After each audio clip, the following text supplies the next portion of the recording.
Well, hello, boys and girls. It's Pastor Steve, and I just thought this morning maybe we could read a story together. And I wanted to read to you one of my favorite stories of all time, the book You Are Special by Max Lucado. And maybe if we like this, we can read some more stories together in the days ahead. So if you want to join in, let's just hear this wonderful story. The Wemmicks were small wooden people. And all of the wooden people were crafted by a woodcutter named Eli. His wood shop sat on a hill overlooking their village. Each Wemmick was different. Some had big noses, others had large eyes. Some were tall and others were short. But all were made by the same carver, and they all lived together in the village. And all day, every day, the Wemmicks did the same thing. They gave each other stickers. Each Wemmick had a box of golden star stickers and a box of gray dot stickers. Up and down the streets, all over the city, people spent their days sticking stars or dots on one another. Well, the pretty ones, those with smooth wood and fine paint, they always got stars.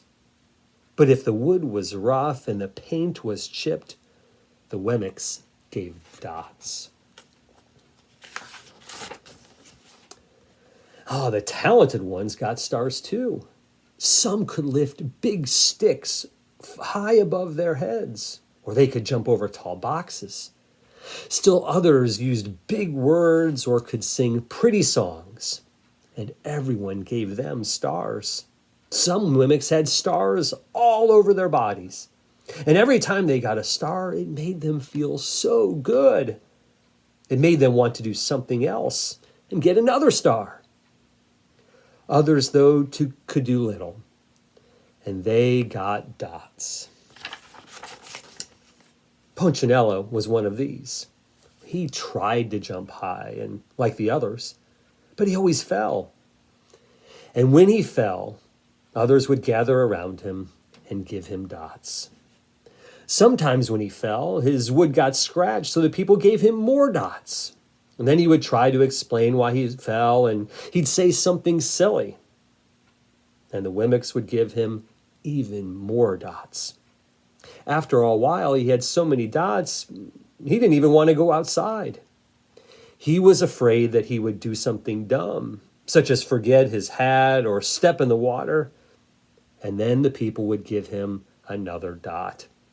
In fact, he had so many gray dots that some people would come up to him and give him another dot for no reason at all.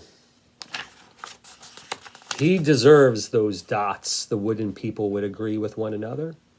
He's not a very good wooden person. And after a while, Punchinello believed them. I'm not a very good Wemmick, he would say. The few times he went outside, he tried to hang around with other Wemmicks who also had a lot of dots. That made him feel a little bit better when he was around them. But one day he met a Wemmick who was unlike any other he'd ever met. She had no dots or stars. She was just wooden. Her name was Lucia.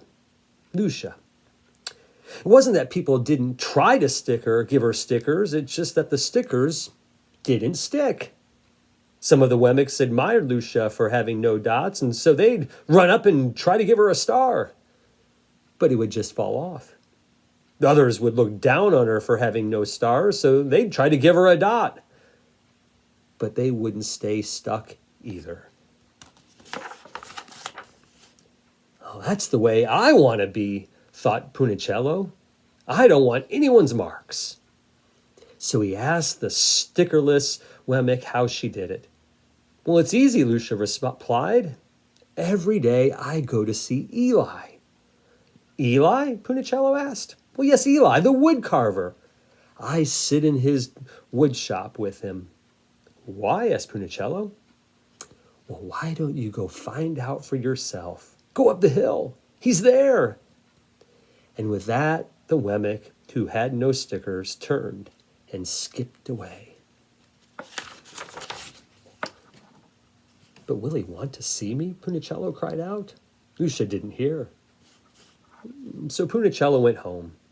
He sat near a window and watched the wooden people as they scurried around, giving each other dots and stars.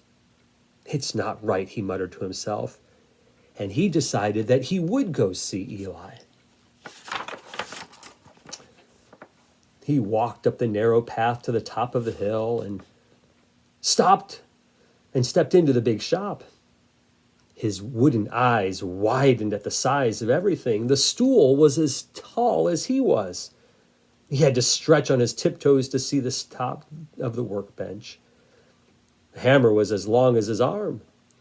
And Punicello swallowed hard. "I'm not staying here," he said as he turned to leave. But then he heard his name. "Punicello!" The voice was deep and strong, and Punicello stopped. "Punicello, how good it is to see you. Come, let me have a good look at you." Punicello turned slowly, and he looked at the large, bearded craftsman. "You know my name?" the little Wemmick asked. "Of course I do. I made you." Eli stooped down and picked him up and sat him on the bench. The maker spoke thoughtfully as he looked at the gray dots. "Looks like you've been given some bad marks." "I didn't mean to," Eli, Punicello said. "I really tried hard." "You don't have to defend yourself, child. I don't care what the other Wemmicks think about you." "You don't?" asked Punicello. "No, and you shouldn't either. Who are they to give stars or dots? Why, they're Wemmicks just like you." "What they think doesn't matter, Punicello. All that matters is what I think. And I think you are pretty special." Punicello laughed. "Me? Special? Why? I can't walk fast. I can't jump. My paint is peeling. Why do I even matter to you?" And Eli looked at Punicello. He put his hands on those small wooden shoulders and he spoke very slowly. He said, "Because you are mine. That's why you matter to me." Punicello had never had anyone look at him like this, much less his maker, and he didn't even know what to say. "Every day I've been hoping you would come," Eli explained. "Well, I came because I met somebody who had no marks," said Punicello. "I know," said Eli. She told me about you." "Why don't the stickers stay on her?" Punicello asked. The moat maker spoke softly. "Because she has decided that what I think is more important than what they think. The stickers only stick if you let them." "What?" gasped Punicello. "The stickers only stick if they matter to you. The more you trust my love, the less you'll care about the stickers." Punicello was confused and said, "I'm still not sure I understand." Eli smiled. "You will, but it will take time. You've got a lot of marks. For now, just come and see me every day and let me remind you how much I care about you." Eli lifted Punicello off the bench and set him back on the ground. "Remember," Eli said to the Wemmick as he walked out the door, "you are special because I made you, and I do not make mistakes." Punicello didn't stop, but in his heart he thought, "I think Eli really means it. I think my maker really means it." And when he did, a dot fell to the ground. Boys and girls, I just want to remind you that you are special because you have a wonderful maker in God. And God's word tells us in Ephesians chapter 2 that we are God's handiwork. We are created in Jesus Christ to do good works, which God prepared in advance for us. Today, as you are kind of locked in at home, I hope you'll spend some time with your Maker. And I hope that you'll hear him whisper to you that he loves you and he made you wonderfully and that you are special to him.